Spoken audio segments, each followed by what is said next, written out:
Yeah. Yeah. Thank you very much. Email y'all a packet. Sure.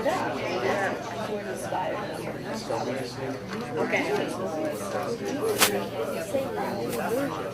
Okay, and then if you do that, all the listings have to be in your name.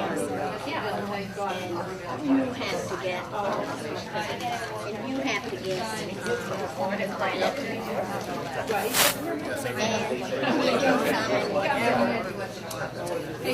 I had to cover it. Who knows what she's going to say? She's my wife and yelling at me. That's never how it works. The listings go in under your name.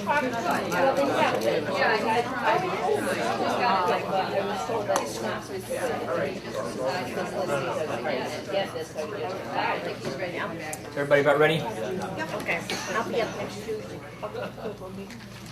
Okay, we'll go ahead and get started again and get this rolling. A couple things on your way out, if you could, or at some point here, give my wife Melissa your card. I mentioned we are one luggage bag short on this trip, and a brief part of the presentation and some forms for everybody are floating around in the airport if you want to go look for them with me. So if you'll give Melissa a card, we're going to just email it to everybody. And then I truly mean you guys, if there's some forms or something you're looking for, just give me an email, shout, and I'll help you out if I can. All these forms and systems we've come up with, I'm the guy that thinks it, but I think that way. I like creating those things, and I like white dry erase boards and a marker, and I'm going to have it for a while. I can make a meeting last all day explaining form systems. But Melissa's the detail person. So that's why we have all these forms, is I've taken my experience in the business, and I give it to Melissa and sketch it out, and she's that C I talked about, real detail, and so she takes it and makes it pretty. So I write all this down. I have the worst handwriting. Should have been a doctor. I scribble stuff out, and then she pretties it up, and that's how we've come up with all these forms. Because I don't have the, I'm a deep personality type. I'm not somebody that's going to do a good job creating a bunch of forms. So that's, as I talk about personality types, I thought that would fit in there well. But give her a card on the way out. We'll make sure and get you lots of information. And then what we'll do is we go through this. In the last half hour, I'll just open it up and we'll just talk about some of the things that I went through too fast or skipped over, things you all might have questions on. Because I know it's a little different for everybody here, what you might want to talk about. If I key in on something like a few minutes ago and a lot of people have questions on it and stop me, we'll talk about it right then. It's fine too. Let's see where we left off here. I talked about some of the different forms. It's just examples, but the simplest things like our client follow-up tracking. There's a form. It's just a little spreadsheet type of form where it's got the address and name and dates in each column, and every time somebody's been followed up, we can tell. We put those in a binder. We don't use files for our listings or for our closings. We use little 1-inch binders, and I picked up that idea from somebody convention, and it's awesome. It works so well. So just have a little 1-inch binder, and the first one says, listing agreement, and then amendment and contract, and I don't know what order all is. The first one's actually communication. And then a copy of the seller's disclosures in the front pocket. On the cover, it's got a contact sheet with all the information about the client.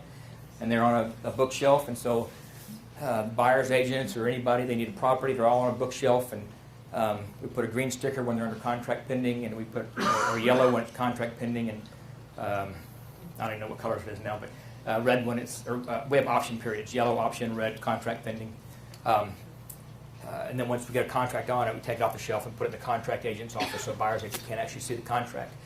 But all the active listings are in binders, contract pendings, and we scan them when they're told to reuse the binder. But the binders are a great way to keep all this stuff together. This is a lost listing survey. We have a little survey that when a listing, Travis goes on a listing, if he doesn't get it, we have someone from the office call up, and they don't say they're with Jeff Brandon Associates, they say they're with RE/MAX. So they'll call up and, hi, this is Sue with RE/MAX, and just wanted to follow up and noticed you listed your house with someone other than us, and just want to ask you a couple questions so we can see what we might be misfiring on, why we didn't get a listing.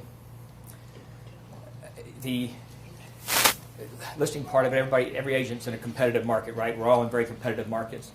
The town I actually work in is called Flower Mountain. There's 65,000 residents.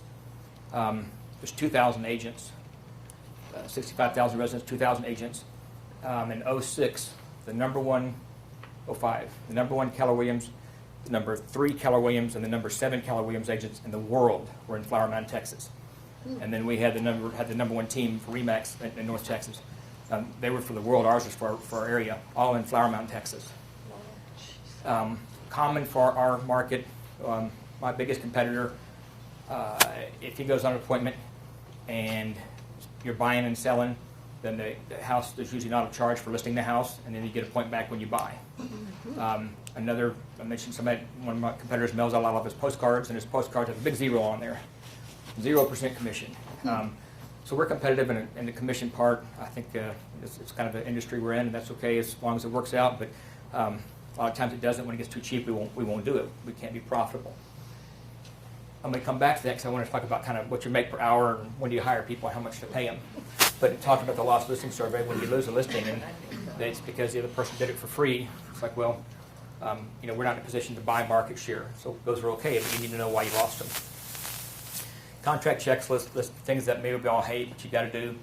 This is a key one, sales negotiation sheet. Way back when I was working an offer and driving down the road, and I got a counter, so I've got the, I'm driving on the road, doing everything, trying to write down the counter, so I get it all and keep my notes together. So we created a sheet that we put on top of the contract, and it's got all the information, the agent's information that you're working, the seller or buyer's information, columns we have on there for negotiating, and again, I'll show you a copy. But that one's been key. An agent can call back and say, well, no, I said whatever. We write it down. We know exactly where the counter is if the buyer or seller questions it. Anybody in the office can pick it up and see where we left off. So if the listing agent and I are both working it, it's all right there. That's been a real helpful one. And, of course, client survey we've done for many years, and that's pretty simple. All right. Agent contract checklist. These are some of the forms that I talked about that are important to run your team. You probably have something similar for your office that you have to turn paperwork within anyway, and we've customized this for our team. So we've just taken the form that our brokerage, things that they want, and we've customized it as other fields that we want for our agents. So when a buyer's agent turns in a contract, they have to have this filled out, and then they give it to the contract coordinator there, and she'll close it. Most of our buyer's agents negotiate their deals and work it all the way through closing. They're supposed to, but they do have the contract coordinator there in the office that can follow up on the mortgage, the closing, schedule the time, schedule key exchanges, do all the things that need to be done, communication with the title company. The agent, typically, once they get them under contract, they'll negotiate to the repairs, and they'll back off a little bit until closing. They'll keep in contact, of course, but the work is done inside the office. The agent's out working their next deal. So they don't get as much of the ups and downs in the business that we get, because you get busy kind of working deals. Yes, ma'am. Have you found a way to put all these forms online? I don't know whether Google Apps or something. This is a really huge problem that we're having in our office because I have a buyer specialist and I have a marketing director and then me, and we're all in different places all at one time, and we want to be able to review, was such and such done. The checklist thing is such a problem for us, and I was wondering whether you found something. That problem we can't get rid of either. We have everything set up on Exchange server in our office, so it's all on a server where anybody can access it from anywhere. Yeah. But we still have problems, especially with buyer's agents, logging into the server or logging in and using it.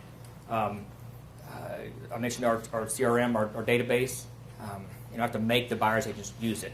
Other people like it. It's simple. They'll go in there and find information. But the buyer's agents are typically out and about so much I have a harder time keeping. The contract coordinator has to keep up with them and keep them in line because it's difficult to get them to do it. So you never question what's done or not done, like for instance a sold sign being put up, because you just know it's done. I'd like to think it's always done, but there's times where it's not, and but I use that example because that's the only thing I'll get really mad at, or that upsets me the most because of the opportunity. But the buyer's agent's supposed to fill all this out, and if I've got one, we have this one girl, it's very typical. The best buyer's agent's always the worst in the paperwork. This girl's so good with her buyers that getting her to fill out anything is terrible. So the contract coordinator gets all this stuff done, and every once in a while, a contract coordinator will come to me and say, okay, Jeff, I need your help. I can't get this paperwork, then I get involved and help her get it. But there's different people in place to make sure it happens, and occasionally there's a file at closing that something's missing on that still happens. We'll have a monthly meeting, a team meeting once a month, and I like to go grab a file every once in a while, a random one, and then just at the meeting just open it up and just look at it and see what's missing and see what's, if anything is. And most of the time it comes out okay, but we still have problems getting everything filled out. Not as much as we used to. This is just a pretty basic form. This is a seller interview form I talked about. His disc, her disc. some people said it should say her and then his, but yeah, it just came out like that. I didn't create it. But you know, it's just a phone number, cell phone. You know, why are you selling your house? A couple of years ago, we had to ask this question here: Are you current on your mortgage? You know, we didn't used to have to ask that. If they're not, they flip it over to the back, and we ask them, you know, find out if it's going to be a short sale, what the deal is. The last thing right down here says, will you have keys ready when Travis gets there? And that's just an example. We want to get him halfway sold before he even gets there. So we ask them to have keys ready. We want to make sure both people are there. Worst thing to do is you go there, one person's there, they can't make a decision. But on listings, we like to be first or last, preferably last, and we have both people there. We also don't let our schedules, our listings dictate our schedules. So when we get a phone call for someone to sell a house, they said they want to get together tomorrow, we don't ask them what time. We don't ever do that because they'll say 7:30. So we've got tomorrow, we've got 4 o'clock, or Thursday we've got a 5 o'clock. And I'm a big fan of time blocking to manage your schedule. If not, on the back of your license, it should expire in about 10 years because you won't be able to keep going, you know. There's an agent in our office that's there in our area that says that license should expire in 10 years. And if you run it like the typical agent does, it probably does need to expire because you're going to go through burnout. But managing the schedule, our listing agent, we have block out 2 nights a week, usually Tuesday and Wednesday or Tuesday, Thursday, where he doesn't do appointments. And then he might have 2 or 3 the other days. He's got to block off a day on Sundays. He may end up taking some calls, but we try not to. I asked them that this is really difficult nowadays, but not to give out their cell phone, just to give out the office number, let it forward to their cell, so the sellers and buyers aren't calling them on their cell all the time. My cell phone, I took off the caller ID because I would have agents calling me because I'd call them before. Yeah, I need a seller's disclosure.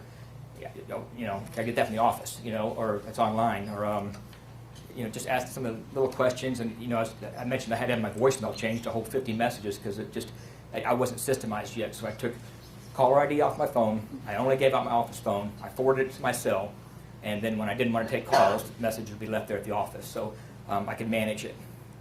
I still try and get my agents to do that. It's difficult. Everybody uses caller ID. They just call back and get their cell phone. But that's something that was really helped me out a lot, was to get rid of everybody calling my cell. I do get in a position even today sometimes where I mention in the office I can't get anything done. So you're getting a lot of calls and stuff going on. I've got a hideout that my wife doesn't even know about in our local town, a friend of mine's office that I'll go into and use. He's got an extra office, and I'll go over there to get work done every once in a while. Nobody knows where I am. They think I'm out running errands, so I can get away and get some stuff done. Just because you got to have that. You got to, otherwise, it's all this cell phones and people take away all your time. This is a sales negotiation sheet. Yes, ma'am. I'm sorry, but when you say that you don't want to take any calls, aren't you repeating steps though? Because now you have to listen to your message, and maybe you can't catch that person. I don't want to take a person. They have to go through the office because most of them are I need a seller's disclosure, or I have a question about things. yeah. Okay. So but when they get the voicemail, I'd say 80% of them, I hear the message and I transfer it to one of the assistants or buyer's agent. Thank you. Excuse me. Quick question. You had mentioned 12 blast. I forgot to ask you. What company do you use? I'll come back to that. That's okay at the end. Yeah, because that's a good one. I do want to talk about it, so I'll come back to that. That's a great tool.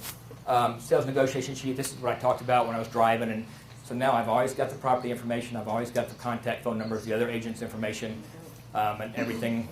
Negotiation column by column. So it's just part of the file, but more importantly, when you're working it, you've got all your notes right there. Anybody else can look at it and have it. That's been a great form for us to have. Here's the in-home marketing we talked about. This is the one that I go on a listing appointment. If Travis, whoever, myself or Travis, go on an appointment. If this form's not filled out, the file stops right there. It's got to be completely filled out because the next step can't happen without all this information on there. So we've got to know, obviously contact information. When do they want to call? Is it right away? Do they want to wait till tomorrow? Do they have pets? Is the key in the file, or did you get the key? Is there a security system? Is it a high maintenance or high level, not maintenance, a high level, medium level, or low level client? Some clients want to be contacted every day, and some don't want that so much, so we put that on there. Exclusion, so all those things we'll have for the MLS input. This form's been great. Even if I was doing these things myself, this is a good form because it just takes it to the next step. With everything kind of being systemized, like I mentioned, this is just takes it to the next step. We have our own listing agreement. They're not promulgated because listing agreements are at least in Texas. As broker, I'm the principal of the transaction, so we can have our own. So I created my own listing agreement that takes care of a lot of these things we would have to change on a typical state agreement. I was tying it to exclusions. Some of the things that are on here, exclusions, we take care of on our custom agreement. No, I don't know what's going on. We'll come back in a minute. Lost my train of thought again. It happens. The services agreement. Everybody has this, and I put it on here for a reason. You guys all have a great painter. You all have a great insurance company, a great mortgage company. We sell that. This is something that, I mean, not literally sell it, but this is a great tool for us.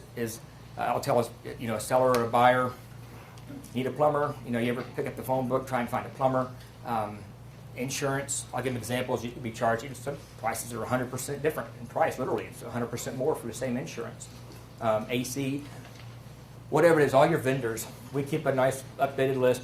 We don't allow anybody to pay us to be on this list. We don't take any marketing money for it. These are people that we've done business with that have kind of earned their way on the list, and the ones that we have trouble with, we bump off. So we put a lot of value in this, or explain the value that's there, and use that quite a bit.